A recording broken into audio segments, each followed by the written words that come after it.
año 2774, ab urbe condita, desde la fundación de la ciudad. Dejad atrás toda esperanza, vosotros, hordas barbáricas que asedian nuestra civilización. Este es el inicio del fin de los tontos útiles. Hemos sobrevivido a otro día de desgobierno y por tanto sean bienvenidos y bienaventurados en el frente de batalla, en plena guerra cultural. Nos presentamos y les deseamos una excelente jornada. Esto es, aquí les explico, y me acompañan Matías Pérez, Crescente Rosas. Mi nombre es Paolo Bersani y buscamos poner a disposición nuestras capacidades con un objetivo fluido. Juntos los iremos develando, supliendo el rol abandonado por el Estado de entregar educación cívica, acercando la academia a la calle y principalmente orientado a aquellos que prefieren no votar porque mañana debo trabajar igual. Sin más preámbulos, aquí les explico. Por favor, muchachos. oye, te lo aprendiste de memoria. Al fin salió, pues. Qué buena. Bueno, el día de hoy queríamos discutir una temática que está súper atingente y que de repente quizás es un término que no se ha explicado bien, que es la diferencia entre violencia y la fuerza. ¿Cuáles son las diferentes formas de ver el uso de estas cosas? Y Vamos a abordar es este cierto. par de conceptos. Bueno, y a propósito de lo que sí, hay varias maneras de hacerlo. De hecho, yo creo que la primera y la más conveniente es desde la etimología. Siempre hay que ir a la composición de las palabras para entender qué significaron prácticamente en el momento en que se inventaron o que se usaron por primera vez. Claro. En este sentido, la etimología de la palabra violencia viene del latín y se compone de dos partes. En un primer punto se compone de la palabra vis o vis, que es la pronunciación clásica del latín, y esta significa fuerza. Y en un segundo sentido, la segunda parte viene de ferus, y ferus es el modo participio pasado del verbo latus del latín, y eso significa llevar. Entonces, la palabra violencia significa la fuerza llevada hacia algo o hacia alguien. Y la etimología de la palabra fuerza viene del latín fortis, pero esa es una fuerza entendida de otra manera. Es una fuerza entendida en un sentido de valerosidad, de valentía. Era algo más bien masculino, honorable, por así decirlo. Podemos decir que ya desde su origen la fuerza era virtuosa y la violencia Efectivamente. viciosa. Efectivamente. Sí, muy bien percibido eso. O sea, es como cuando uno ve en esta época de la Roma arcaica, cuando los romanos, bueno, ahora estoy leyendo a Tito Livio, y los romanos tenían dos formas de hacer la guerra, porque una era el saqueo, o los enemigos de los romanos iban y saqueaban los campos de Roma y se llevaban a los niños y se llevaban el ganado y le robaban. Eran los bárbaros. Es un acto violento y cuando hay fuerzas, cuando los dos ejércitos se enfrentaban y peleaban en igualdad de condiciones, en un campo abierto y con todos sus ritos. Guerra de caballeros bajo ciertas normas o al menos un mínimo de códigos comunes.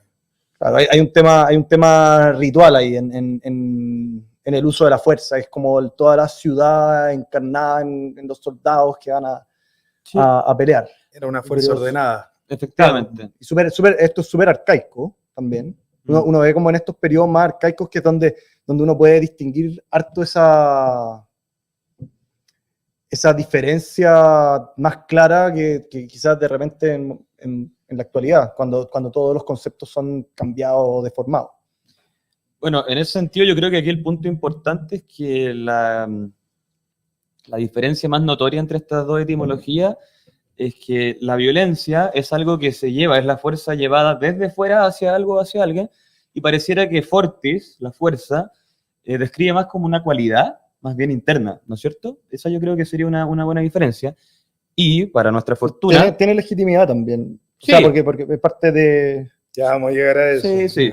Para nuestra fortuna hay alguien que hizo un diagrama muy bueno de lo que era la violencia, que es Tomás de Aquino, y él propone entenderla en tres sentidos. Por ejemplo, en el primer sentido, lo que hace es seguir un poco la línea aristotélica, en la descripción que hace de los movimientos violentos respecto de los movimientos naturales. Entonces, la distinción que hacía era la siguiente. Por ejemplo, un movimiento natural es el movimiento que le pertenece a una cosa por su propia naturaleza. Por ejemplo, la piedra naturalmente va hacia abajo. En cambio, un movimiento violento sería yo tomando la piedra y arrojándola hacia arriba. Ese movimiento es violento, porque viene desde fuera. O sea, va contra la naturaleza de la cosa. Exactamente, porque viene desde un principio extrínseco. ¿Y cómo se debe entender la palabra extrínseco? Como algo que contraría a la naturaleza. Viene desde fuera, es algo forzoso, es algo violento. Perdón, es algo violento. Ah, claro, ahí como que lo tiro de nuevo a las batallas arcaicas, en que bueno, cuando están saqueando, están ejerciendo el poder sobre los campesinos desamparados que están ahí, que les queman la choza y le llevan el ganado y violan a sus mujeres. Y la fuerza es cuando está el ejército formado y hay un tema legítimo y está ahí la fuerza establecida como principio propio. Y hay organización, hay orden. Ese podría ser un componente muy constitutivo de la fuerza, que haya un cierto orden, que apunta hacia un fin, que hay una organización. Y el consenso también. Exacto. ¿No? La violencia parece caótica, desordenada, ¿entendí? Pero la violencia sí puede ser organizada también. Yo creo que en eso se puede seguir profundizando y por eso mismo el primer sentido de entender la violencia no es suficiente porque se da en la dimensión de lo físico, de las cosas, no de las cosas vivas, por así decirlo. En cambio, el segundo sentido que propone Tomás de Aquino para la violencia es que lo violento es aquello que se opone a la naturaleza de una cosa, pero entendiendo naturaleza como toda tendencia o inclinación a obrar de cierto modo y con vistas a un determinado fin. Pero, ¿cuál es ese modo de obrar? El modo de la esencia. Por ejemplo, nosotros que somos racionales, obramos por naturaleza racionalmente. Un animal que es sensible y no es racional, obra por naturaleza sensiblemente. Entonces lo violento se opone, en primer sentido, a nuestra razón, pero también en un segundo sentido a nuestra voluntad. Por ejemplo, si tú eres violento conmigo, si tú ejerces la violencia hacia mí y yo soy el que la padece, tú estás vulnerando o atentando en contra de mi voluntad. Pero si tú, que eres el que la ejerce, actúas hacia mí, tú lo que estás haciendo es ser ignorante. A ti lo que te falta es el conocimiento o la razón mediando todo este esquema volitivo. ¿Me explico? Sí. Permítanme hacer un acápite. La violencia puede ser organizada, pero jamás legítima. Exacto. La fuerza puede ser legítima y en algunos casos puntuales ilegítima.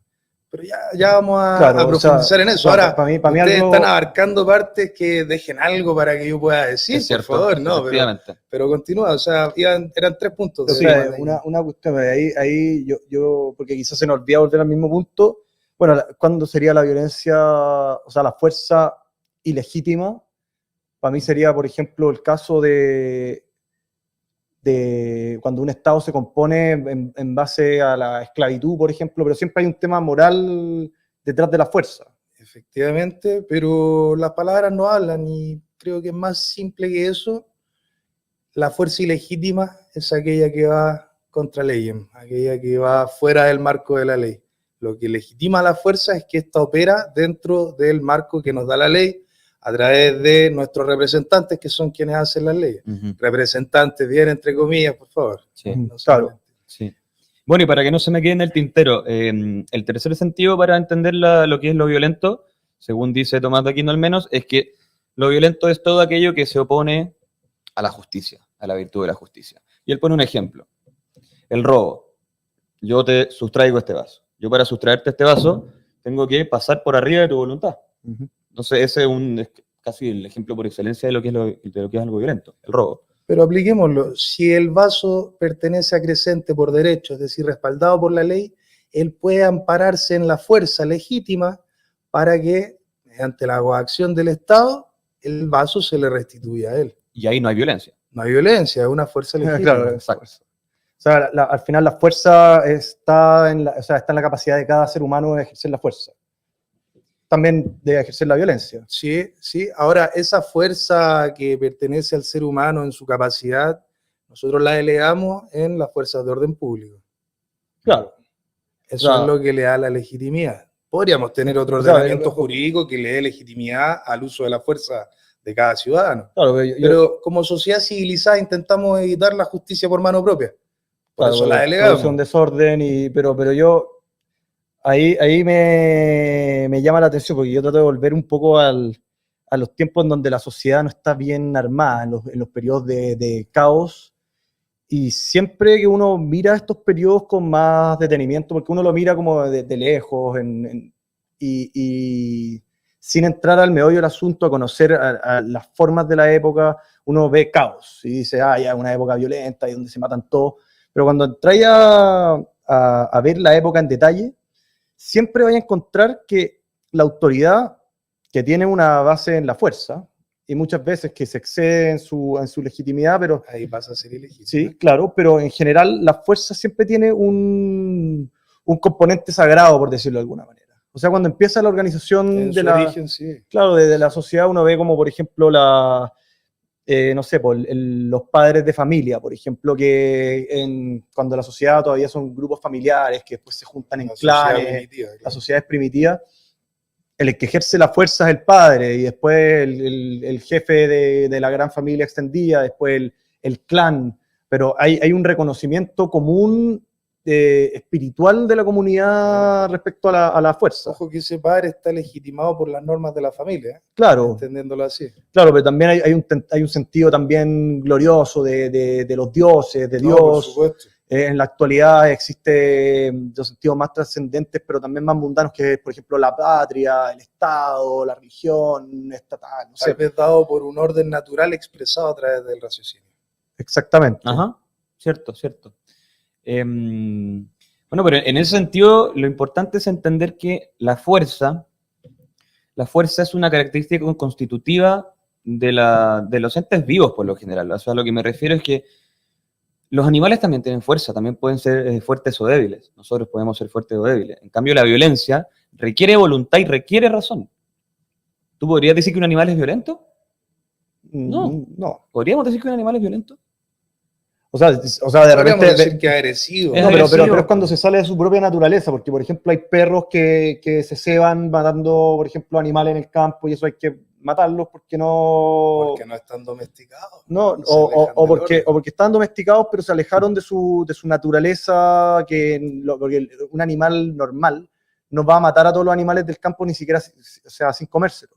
Yo creo que ahí al perro se le distorsionó algo, ¿cachai? No está funcionando bien, lo mismo con un ser humano violento. Volvió a un grado más primitivo. Exacto. Tanto el perro como el ser humano vuelven a un grado Ah. más primitivo, y nuestro mayor grado de complejidad de la sociedad es la que ordena la fuerza legítima. Pero El presente. punto es que en el caso de que el animal volviera a un mayor grado de salvajismo, lo que hay que entender es que el animal, por su propia naturaleza, no tiene el deber de domesticarse. Es deber nuestro domesticar. En cambio, nosotros, Claro, como seres racionales y volitivos, sí tenemos el deber de domesticarnos o civilizarnos. ¿Me explico? Por eso yo creo y afirmo, mejor dicho, que uno no puede constatar violencia en una acción de un animal, por más agresiva y grotesca que parezca. ¿Me explico? claro. O sea, al final, sí, cuando nos referimos a un animal violento es un tema más coloquial, pero al final el término estaría mal usado. Absolutamente. Yo creo que sí, yo creo que estaría mal Más usado. agresivo. Yo creo que esa Claro, puede palabra ser una palabra Sí. más calza mejor. La violencia requiere una desviación de la voluntad. La violencia es una disposición anímica, pero que viene causada desde fuera. No tiene nada que ver con tu naturaleza. O sea, pero al final la violencia es como podría ser el vicio de la fuerza, siendo la fuerza la virtud. La violencia es yo la algo entiendo distinto. como el resultado de una voluntad desordenada. Y para que una voluntad vaya desordenada, tiene que carecer de la razón, principiando todo el diagrama del acto voluntario, del acto volitivo. ¿Me explico? Si la razón no está principiando, la voluntad va desordenada. Pero que la razón principie no quiere decir que el hombre no pueda ser violento, porque el dominio de la razón sobre la voluntad es político, no es despótico. ¿Me explico? Por ende, la voluntad puede desobedecer al dominio de la razón. Y ahí es cuando ocurren los actos violentos. ¿A qué te refieres con que es político y no despótico? A que no es un dominio absoluto. Por eso la voluntad puede contraer a la razón. Si fuera despótico, para la voluntad sería incapaz contrariarla. Y en realidad no podríamos ser violentos en ningún caso. Bueno, has mencionado varios conceptos interesantes que tienen que ver con la violencia, la cual es una coerción irresistible, injusta, ejercida sobre una persona, y ahí está el elemento que viene desde afuera, ejercida sobre una persona para determinar su voluntad. Es decir, la puede llegar a anular. Tenemos casos de fuerza física y fuerza moral, que es la que la gente entiende como violencia, perdón. que es la que la gente entiende como la violencia psicológica. Esta es Mm. la moral. Claro. Pero la diferencia entre ellas recae en el grado en el cual anula la voluntad del otro. Ese es el punto en común. Ese es el elemento, yo creo. Ese es el violento. Sí.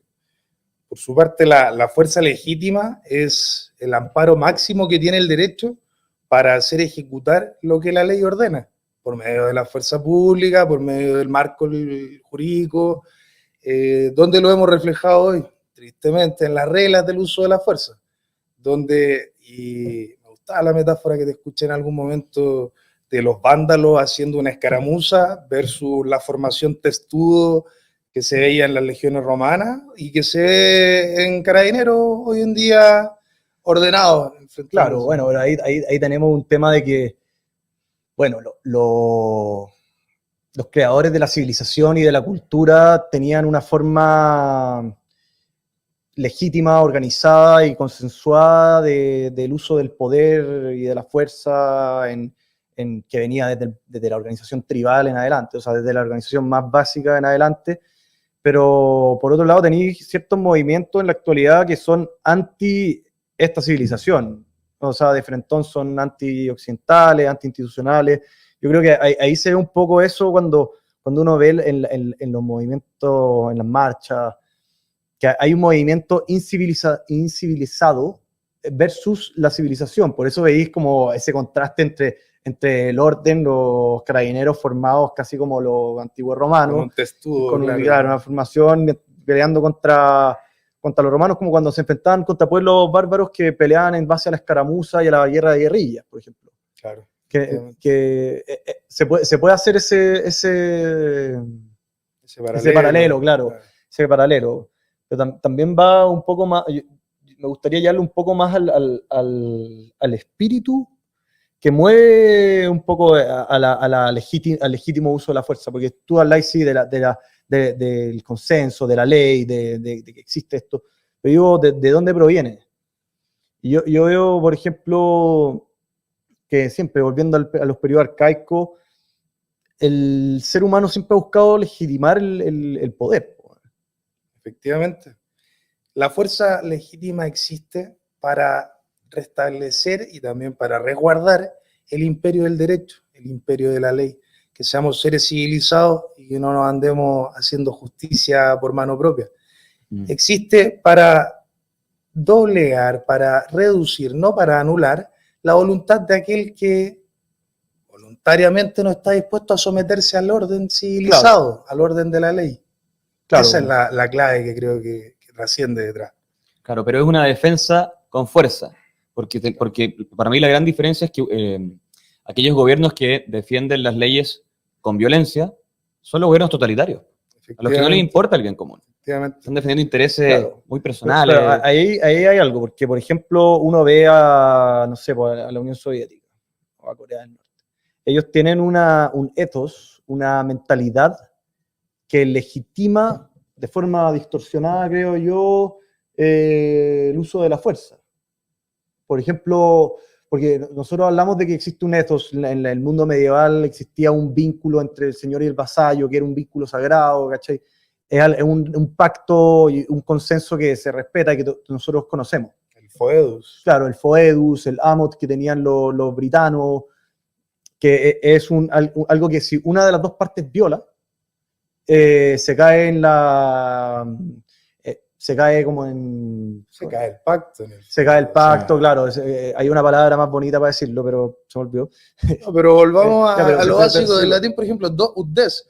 Si tú no me das, yo no estoy obligado a dar. Claro, la mora purga la mora. O sea, si tú no cumples con tus obligaciones, yo no estoy obligado a cumplir. Claro. ¿Y qué pasa volviendo ahora a los soviéticos? Ya ese pacto que existe entre el gobernante y los gobernados está roto, pero ellos, dentro de su concepción distorsionada, piensan que su fuerza es legítima. Entonces, cuando vienen todos estos levantamientos en Europa del Este, los compadres los reprimen brutalmente. Para ellos era un uso legítimo de la fuerza, pero estos temas no son subjetivos. La moral no es subjetiva. No. Ojo, ¿por qué? Porque entonces su acto es violento al final. Ese uso que para ellos es legítimo de la fuerza, pero que en realidad desde un punto de vista moral no es legítimo, es el orden a cualquier precio. Como es un Estado totalitario que busca ordenar a toda la sociedad, aquel que se sale del orden, se le castiga al mayor precio, que es con la vida. Claro. O sea, Budapest en el 56 se aplastó con tanques y se acabó. Aquí no hay derecho a opinar distinto. Nada, Bueno, ahí no es yo posible. creo que entra un tema que es importante, yo creo que ha ligado, que es el derecho a rebelión.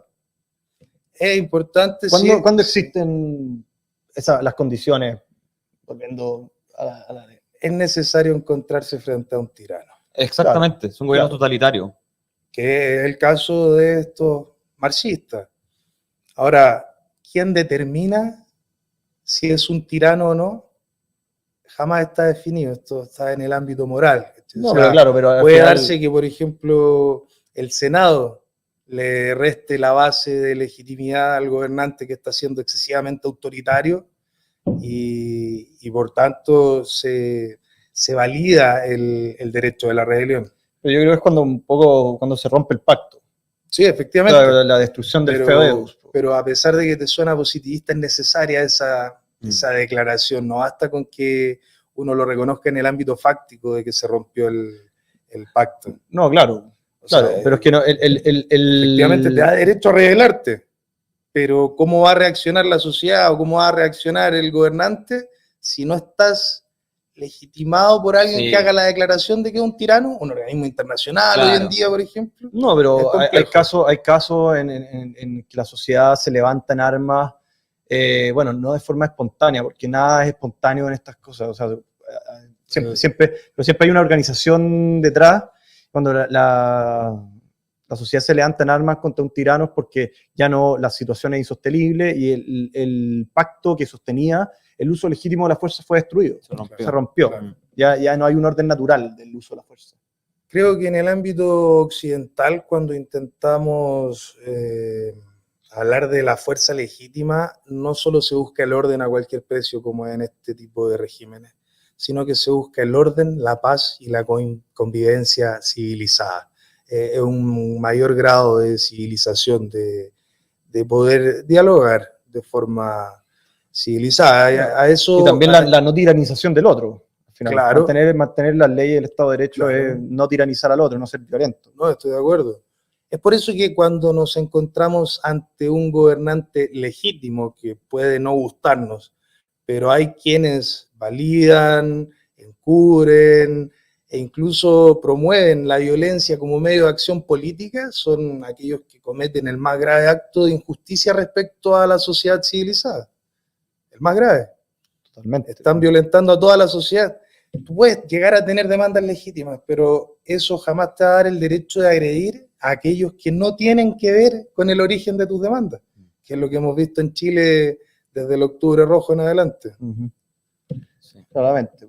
Sí, yo me quedé pensando en estos movimientos violentos del 18 de octubre, y hay un rasgo muy interesante que, volviendo un poco al análisis filosófico, que eran completamente nihilistas, parecía que no tenían vista a ningún fin, ¿no les parece? Que no tenían mayor dirección. Sí. Me refiero a quienes estaban destrozando, destruyendo, que estaban quemando. Es como el culto a Ares, el dios de la guerra, que Sí. es puro caos destrucción, exactamente. más que la construcción de algo. Sí. O sea, el otro día leía no sé, pues los generales adoraban a Atenea, la diosa de la guerra, que es el arte que es el oficio, la parte técnica.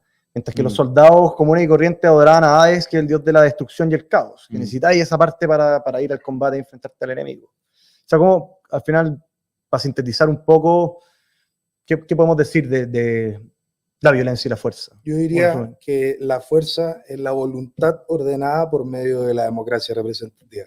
Eso bajo el sistema en que vivimos hoy. Mientras que la violencia es el dominio de la pasión, la falta de virtud para que la razón se imponga sobre la pasión. Sí, buena distinción. Bueno, si me preguntan a mí, yo creo que la gran diferencia es que la violencia, para que acontezca, tiene que haber una voluntad desordenada. Y como dije antes, la voluntad se desordena cuando la razón no la está principiando. En ese sentido, hay un latinazo que es espectacular, que dice nihil volitum quin prae cognitum. Nada puede ser querido sin ser previamente antes conocido. Si yo no lo conozco, si yo lo ignoro, no lo puedo querer o lo quiero de manera desordenada. Eso es la violencia. Claro, para mí, al final, la fuerza y la violencia, la distinción está en cuanto a la visión trascendente que una sociedad tiene respecto al uso del poder, pero también no es que para mí esto es, no es algo relativo, sino que existe un principio moral rector. La moral no es subjetivo, no existe mi moral, tu moral, y para mí tú esto. No, las cosas son objetivas y son racionales. La violencia va a engendrar, en los mejores casos, una respuesta lícita de la fuerza, y en los peores la legítima defensa, cuando ya no queda otra, no puedes recurrir al ente estatal para que te proteja. En lo triste o lo terrible desde mi perspectiva es que la violencia no solo destruye instituciones, sino que también destruye sociedades y su cohesión. Nos polariza aún más, nos divide aún más, y ahí hay otro, divide et impera, o sea, divide para gobernar. Estamos a prácticamente 100 años de la marcha sobre Roma de Mussolini, y yo me pregunto, ¿quiénes serán los verdaderos fascistas hoy en día? ¿Quiénes usan la violencia como medio de acción política? Interesante pregunta. Harina de otro costal que estamos obligados a tratar en un futuro próximo, definitivamente. Así es. Sí. ¿Suficiente? Sí, yo creo que el tiempo apremia, nos estamos quedando sin tiempo, así que yo empezaría... Pero yo creo que los puntos quedaron sobre la mesa, pero muy buena sesión y esperamos contar con ustedes nuevamente en nuestro programa. No olviden suscribirse y ponerle like y que tengan un buen día. Apoyar el periodismo y los medios de comunicación libres. Los destructores del hoy jamás han valorado los sacrificios de los constructores del ayer. Ese es un mensaje que quería dejar presente. Muchas gracias por su atención. Ha sido un verdadero placer, caballeros. Y yo, último paréntesis, si se quedaron con alguna duda, no olviden escribirnos. Podemos resolverla. Muchas gracias y que tengan muy buena jornada. Hasta luego. Arrivederci.